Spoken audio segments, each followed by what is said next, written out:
My first firearm was mucking around with an air rifle as a kid. I couldn't even tell you how old I was. But my first interesting experience with a centerfire firearm was in the Army Cadets at school using an old 303 Lee Enfield. And I'd heard all the nasty stories and I was dead set scared of it when there was nothing to be scared of.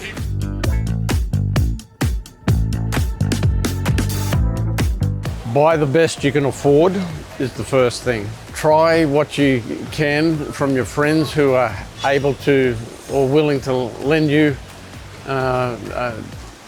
different types of gear. See if you can experience a broad range of stuff and find what you like before you splash your money out.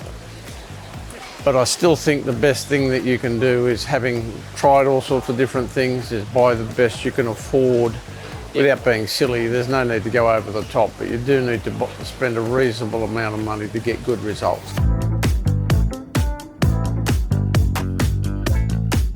Spend the same amount of money on the optic that you spend on your firearm. It'll probably be a fairly good match. Don't go too big in magnification. When it comes to hunting, my preference is a fixed 6. But if you've got a variable and 6 is in the range, that's where I set it and leave it. Target shooting's a little bit different, and that just comes down to what type of target shooting you're doing. So that's a bit hard. Yeah. But we use fairly high power on 22 rimfire, which seems a bit silly, but it's true. It's true.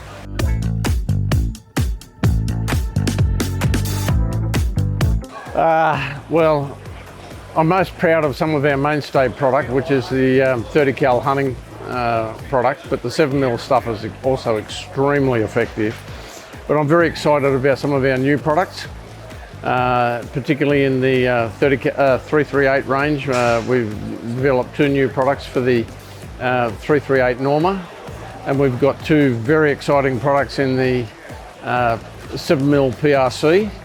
But the one that's generating the most excitement is the new 300 Blackout product. That one has had a lot of pent-up demand that has been unsatisfied.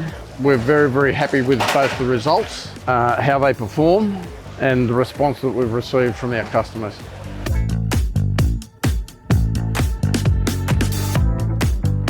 Well, I guess I've been a hunter since I was born, but from the age of 4, I was a mad keen fisherman. When somebody put an air rifle in my hand, that was the end of fishing, and I took up hunting. But I think the first time I ever had an encounter with national parks, I was 2 years old in the national park on my own, hunting lizards, snakes and frogs and taking them home.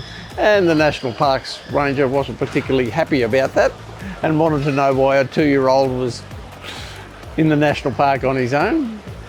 Ever since then, I've either been mostly hunting and occasionally fishing, but it's in my blood. I've never been able to get it out.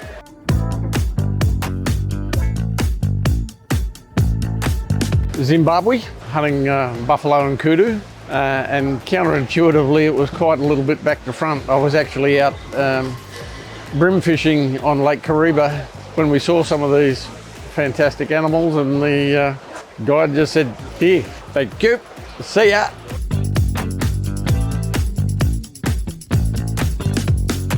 We have a new 124.5 grain 6.5 designed for a 7.5 inch twist. We have the 7mm PRC products in both target and hunting, and they're around the 155, 157 mark into target versus hunting. We have the 300 Blackout. We have the 338 Norma, a 260 grain BBT Norma, and a partnering target projectile. And we've been doing some interesting stuff in the ELR game with the 406 grain 375 Shaytac Hellfire type product. We've been getting very exciting results with that, and whilst it's not for everybody, it is a lot of fun.